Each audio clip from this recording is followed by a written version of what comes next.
Hi guys, हम बात करने जा रहे हैं बंधन बैंक की Q1 के रिजल्ट्स के बारे में। FY24 के जो रिजल्ट्स आ रहे हैं, तो रिसेंटली अभी हमने TCS, विप्रो, एचसीएल टेक और एंजल वन का अभी रिजल्ट्स का अनऑडिटेड जो एनालिसिस किया हुआ था। तो आज हम उसमें से एक बंधन बैंक का अनऑडिटेड फाइनेंशियल जो रिजल्ट है उसके बारे में हम एनालिसिस करने जा रहे हैं। तो बात करते हैं बंधन बैंक के अनऑडिटेड फाइनेंशियल रिजल्ट्स के बारे में। तो क्या इंपॉर्टेंट चीज़ें हैं, कुछ हम बात कर लेते हैं इंपॉर्टेंट चीज़ों के बारे में। तो ये आप स्क्रीन पर देख सकते हैं, ये बंधन बैंक का अनऑडिटेड फाइनेंशियल जो कॉपी है, मैंने 8 कॉपी ये BSE की वेबसाइट से डाउनलोड की। अगर आप नहीं जानते कैसे डाउनलोड करना है तो कमेंट सेक्शन में आप कमेंट भी कर सकते हैं, तो मैं प्रोसेस पूरा आपको बता दूंगा किस तरीके से आपको डाउनलोड करना है किसी भी कंपनी का अनऑडिटेड फाइनेंशियल रिजल्ट। क्लियर? तो इसकी अगर हम रिजल्ट्स की अगर हम बात करें स्पेशली, तो रिजल्ट से ये किस डेट को अनाउंसमेंट हुआ है, ये 14 तारीख को, ये स्क्रीन पे आप देख रहे हैं 14 जुलाई को, यानी आज कंपनी ने अनऑडिटेड फाइनेंशियल रिजल्ट अनाउंसमेंट किया है। क्लियर? तो इसी रिजल्ट्स की हम बात करने जा रहे हैं। इसमें देख लेते हैं कुछ स्पेशल पॉइंट है, कुछ खास है क्या, कुछ इसमें खास वैसे दिख नहीं रहा है। कंपनी की जो बोर्ड मीटिंग थी वो सुबह 10 बजे से थी और 3:30 बजे के आसपास कंक्लूजन निकला है कंपनी का। तो इसमें कुछ खास स्पेशल ऐसा डिविडेंड और कंपनी बोनस इस तरीके से कुछ भी प्रोवाइड नहीं कर रही है। तो मेनली हम टॉपिक पे डायरेक्टली चलते हैं, कंपनी के डायरेक्टली अनऑडिटेड फाइनेंशियल रिजल्ट्स पे बढ़ते हैं, उसके बारे में हम बात कर लेते हैं। क्लियर? ये देखिए स्क्रीन पे, ये चेक कर सकते हैं स्क्रीन पे अनऑडिटेड फाइनेंशियल रिजल्ट्स आप स्क्रीन पे आ चुका है। ये रिजल्ट है हमारा बंधन बैंक का। क्लियर? ये आपको स्क्रीन पे दिख रहा है। मैं थोड़ी सी स्क्रीन और बड़ी कर देता हूँ जिससे आपको और क्लियर नजर आए। क्लियर? इसके बाद हम बात कर लेते हैं बंधन बैंक की। किसकी हम बात करने जा रहे हैं? बंधन बैंक की। क्लियर? तो ये क्या है? Unaudited financial result the quarter ended June, मतलब जून क्वार्टर की हम बात करने जा रहे हैं।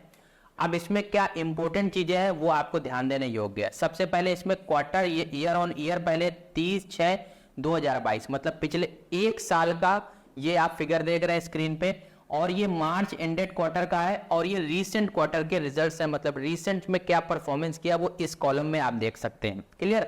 अब इसके बाद एक और इंपॉर्टेंट चीज जो आप देख रहे हैं, फिगर जो जनरली होता है, वो जो फिगर सबसे पहले मैं नोटिस करना होता है कि किस में दिए गए। कई बार फिगर्स मिलियंस में दिए होते हैं, या फिगर्स लैक्स में दिए गए होते हैं, या फिगर US डॉलर में दिए गए थे। जैसे एचसीएल टेक का हमने जो एनालिसिस किया था उसमें US डॉलर में दिए गए थे, तो उसको हमने करोड़ में कन्वर्ट करके आपको बहुत इजी तरीके से बताया था। इसी प्रकार से मैंने अभी जस्ट रिसेंटली एंजल वन का आपको एक एग्जांपल देके बताया कैसे आप उसको कन्वर्ट करके मिलियंस को कैसे कन्वर्ट करके आप इजी तरीके से, एक मैंने शॉर्ट ट्रिक भी उसमें बताई है कि आप कैसे मतलब उसको मिलियंस को करोड़ में कैसे कन्वर्ट कर सकते हो बहुत इजी तरीके से। वैसे मैं यहाँ पे भी एक शॉर्ट ट्रिक बताने जा रहा हूँ कि आप लैक्स को करोड़ में कैसे शॉर्ट ट्रिक के माध्यम से कन्वर्ट कर सकते हो और बहुत इजी तरीके से आप करोड़ में फिगर निकाल सकते हो, जैसे मैं निकाल पा रहा हूँ। जैसे यहाँ पे आपको जो फिगर दिख रहा है, जैसे स्क्रीन पे देख सकते हैं, वैसे जो आप स्क्रीन पे पढ़ेंगे, जैसे इकाई, दहाई, सैकड़ा, हजार, 10,000, लाख, है ना, 4,52,291 आपको दिख रहा है। ये क्या दिख रहा है? लैक्स में दिख रहा है। तो एक्चुअल ये नंबर क्या है आपको पढ़ने में थोड़ा सा कठिनाई होगी, लेकिन मैं इसको बहुत इजी कर देता हूं। जो भी आपको नंबर स्क्रीन पे दिख रहा है, लैक्स में अगर फिगर दिया गया तो आपको ज्यादा कुछ भी दिमाग नहीं लगाना है। जो भी नंबर दिया गया उसको डिवाइड बाई 100 आपको कर देना है, सिंपल। क्लियर? ये पॉइंट के नंबर को हटा देना है, डिवाइड बाई 100 आपको कर देना है, इसके पहले पॉइंट लग जाएगा। जो फिगर आपको यहाँ पे नजर आ जाए इसका मतलब वो एक्चुअल नंबर आ गया करोड़ में। जैसे फॉर एग्जांपल यहाँ पे इस केस में आपको ये दिख रहा, ये दो नंबर आप काट देंगे, इन दो नंबर्स को आप ध्यान नहीं देंगे, इसके पहले आप या तो पॉइंट यहाँ पे लगा देंगे या डिवाइड बाई 100 कर देंगे। मैं आपको एक शॉर्ट ट्रिक बता रहा हूँ, मतलब समझने का तरीका। क्लियर? इसकी डेप्थ कैलकुलेशन पे मत जाइएगा कि ये क्यों है, कैसे आया, ये चीजों पे अभी डिस्कस नहीं करेंगे। यहाँ पे निकालने का एक तरीका है, मैं आपको बता रहा हूँ। तो यहाँ पे जो आप देख रहे हैं, यहाँ पे पॉइंट मैंने यहाँ पे लगा दिया, तो अब ये आ गया फिगर 4522 करोड़ में, डायरेक्ट फिगर आ गया 4522 करोड़। क्लियर? अब यहाँ पे आप खुद बताइए क्या आ गया, यहाँ पे ये 42 है ना, यहाँ पे वैसे आप क्या दिख रहा है, ये पॉइंट्स के आगे का ये फिगर अभी हम हटा देते हैं। क्लियर? 4,26,825 आपको दिख रहा है, लेकिन वो ध्यान देना है कि करोड़ में नहीं, वो लैक्स में है। क्लियर? तो यहाँ पे आप दशमलव लगा देंगे 2 पॉइंट्स के बाद में, तो क्या आ गया 4200, मतलब 4,268 करोड़ कंपनी का क्या है यहाँ पे रेवेन्यू जनरेट हुआ। ये इंटरेस्ट अर्न है, A + B + C + D करने से जो ये A B column C column D जोड़ देंगे तो लास्ट में टोटल आ जाएगा। तो ये आप स्क्रीन पर देख सकते हैं। तो कंपनी की क्या थी, लास्ट में 4268 करोड़ था, रिसेंट में 4522 करोड़, मतलब क्वार्टर ऑन क्वार्टर में अगर देखा जाए तो जंप आया है आपके रेवेन्यू में। क्लियर। इसके अलावा अगर ईयर और ईयर की बात करें तो यहाँ पे आप देख रहे हैं 4055, मतलब यहाँ पे भी आपको अच्छा खासा जंप दिख सकता है। मतलब यहाँ पे आपको दिख रहा है 4522 करोड़ कंपनी की इनकम, यहाँ पे 4268 करोड़ कंपनी, और यहाँ पे 4055 करोड़। मतलब ईयर और ईयर अगर देखा जाए तो एक जंप आपको नजर आएगा। तो ये आप स्क्रीन पे देख सकते हैं।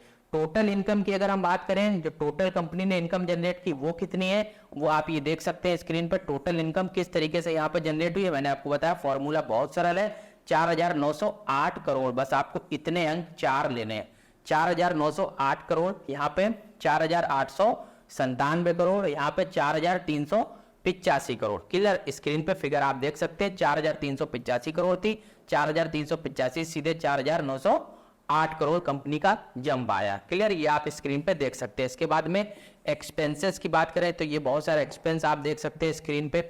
अब मेन फैक्टर्स क्या होता है, बैंकिंग सेक्टर का एनालिसिस करने के 2 मेन फैक्टर होते हैं।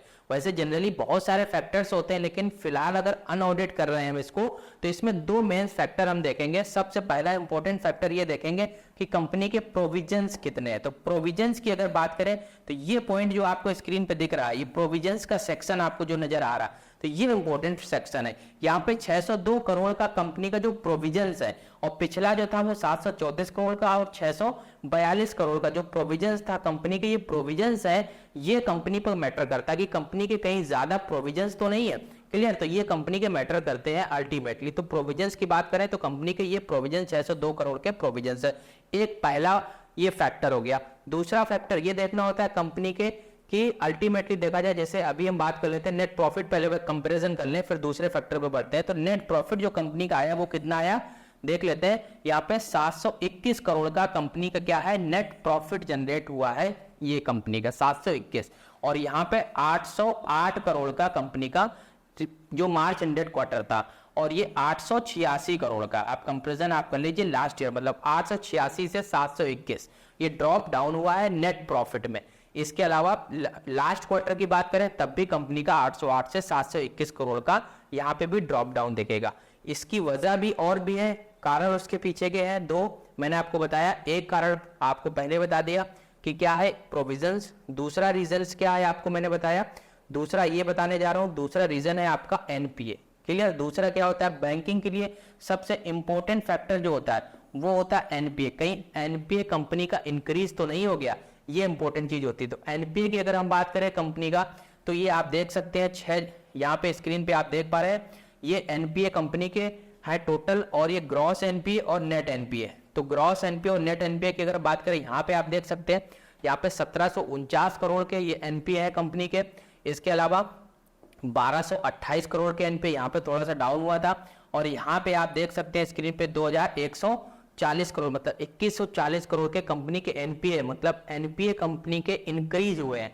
उसी प्रकार से अगर इन परसेंटेज अगर वैल्यू देखें, एनपीए जो ग्रॉस एंड एडवांसेस है, तो ग्रॉस एनपीए की बात करें तो 7.25% से 6.76% है। इसमें थोड़ा सा हल्का गिरावट है, लेकिन जो नेट एनपीए है कंपनी के वो आप देख सकते हैं 1.92% से ईयर ऑन ईयर हम कंपेरिजन कर रहे हैं, 1.92% से 2.18% कंपनी ग्रॉस एनपीए और नेट एनपीए में कहीं ना कहीं डिफरेंस आप देख रहे हैं। इसकी वजह से कंपनी का काफी घाटा चल रहा है, देखा जाए तो आप स्क्रीन पर देख सकते हैं।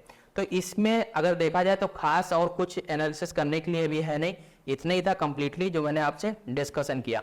इसी प्रकार से और अगर किसी कंपनी का एनालिसिस आप चाहते हैं, डेप्थ एनालिसिस चाहते हैं, मैंने कई वीडियो में टेक्निकल एनालिसिस भी बताया, चार्ट्स के माध्यम से भी बताया कि ये शेयर कहाँ और मूव कर सकता है। अगर ऐसा कुछ चाहते हैं तो कमेंट सेक्शन में कमेंट कर सकते हैं, और इसके अलावा जो भी आपके मन में कोई कंपनी का सजेशन आ रहा है तो कमेंट सेक्शन में जरूर कमेंट करें, उस कंपनी का नाम लिखे, हम आप तक वो कंपनी का एनालिसिस जरूर आप तक पहुंचाएंगे। मिलते हैं नेक्स्ट वीडियो में। थैंक यू सो मच, बहुत जल्द।